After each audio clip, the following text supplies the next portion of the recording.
means a liberated Middle East. A liberated Middle East means capitalism in the core really faces a crisis, and they will not let that happen. It's funny, like I'm always asked to talk about ecology, when really what I want to talk about is capitalist imperialism, and the two are just are a piece of the same problem, right? The ecological crisis is ultimately playing out along colonial lines, right? We know that it is the countries of the imperial core that are overwhelmingly responsible, and specifically their ruling classes, who control the means of production and energy systems and investment, et cetera, are overwhelmingly responsible for the excess emissions that are driving climate breakdown, right? We know that's a fact. We also know it's a fact that the global south suffers the overwhelming majority of the impacts of climate breakdown, right? The people who have contributed literally nothing to the crisis whatsoever, not contributed a small amount, contributed nothing, right? And it's not just, of course, climate breakdown that we face. There's also other dimensions of the ecological crisis. And here, too, we see the same thing playing out. When it comes to excess material use in the world economy, overwhelmingly, it's due to excess material use and accumulation in the imperial core. Half of the material use that's used in the core is net appropriated from the periphery, from the territories of the global south, right? Which causes severe damage. You don't see this damage in Sussex or in Finland. You see it in the Congo. You see it in Indonesia, right? You see it in Bolivia, in the frontiers of extraction. The core benefits and everyone else suffers.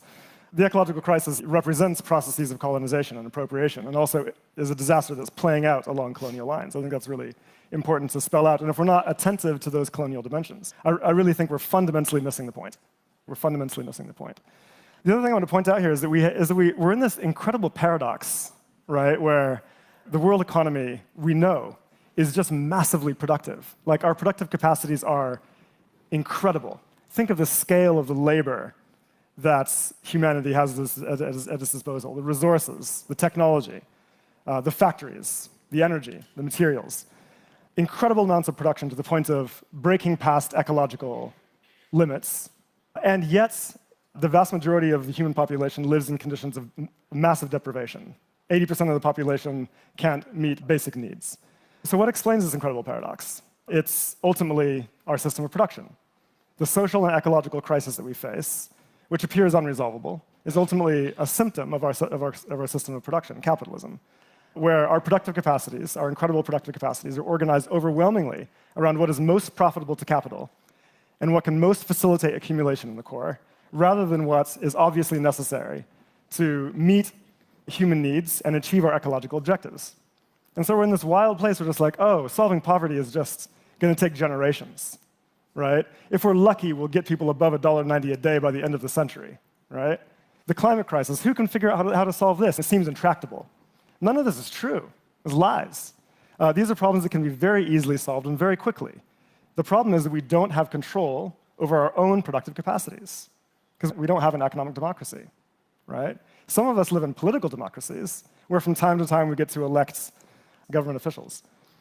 But when it comes to the economic system, not even the pretense of democracy is allowed to exist. And that is ultimately the contradiction we face, I think, right? This is a crisis that, at its root, is about capitalism and can only be resolved by overcoming that fact. And the antidote to capitalism is economic democracy, that we should have collective democratic control over what we are producing, what the goals of our production are, who benefits from our production, and so on. And when we do, we can solve these problems quickly, right? We know exactly what to do. The problem is we don't have the power. And so I think that in the face of this crisis, we have to have clarity about what has to be achieved, and we have to start building the movements that are capable of achieving that. For the South, there's another element I think we have to pay attention to, which is that they need economic sovereignty, right? They need economic liberation at a national level first. The global North is overwhelmingly responsible for the crisis, but the global South, we know, also needs to engage in ecological planning, energy transition, et cetera, et cetera. How does anyone expect them to do that when they do not have sovereign control over their own resources, their own labor, their own lands, their own energy, right? Under the thumb of structural adjustment programs that prevent them from using progressive industrial policy, prevent them from using progressive fiscal policy, prevent them from using progressive monetary policy, basic tools that we know can allow them to achieve developments and ecological transition, they are effectively denied from using. What is the solution to that for the South? Is struggles for economic liberation. Right? Now, I think we have to be cognizant of the fact that a struggle for economic liberation in the South is fundamentally antithetical to the capitalist world economy. Because accumulation in the core depends utterly on the cheapening of labor and resources in the global south. It depends utterly on that and has for the past 500 years. And so any attempt by liberation struggles in the periphery to achieve economic independence, to use their own resources for their own development, for their own ecological transition, for their own human needs, is destabilizing for capital in the core. And capital reacts with the most extraordinary violent backlashes. We see it happening all the time. Now it is Palestine, before it was Libya, before it was Iraq, before it was Chile, before it was Indonesia, before it was the Congo. It will never stop. It's over and over again. And I think the situation in Palestine right now, we have to understand, is not primarily a moral one. That's how we think of it. But that is not how capital thinks of it. For them, it is a matter of suppressing and crushing liberation movements, because a liberated Palestine means a liberated Middle East.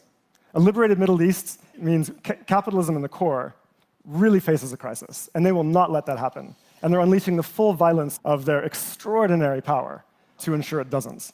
And so I think that's really what we face, right? It's the world system dimension of the violence that we're seeing.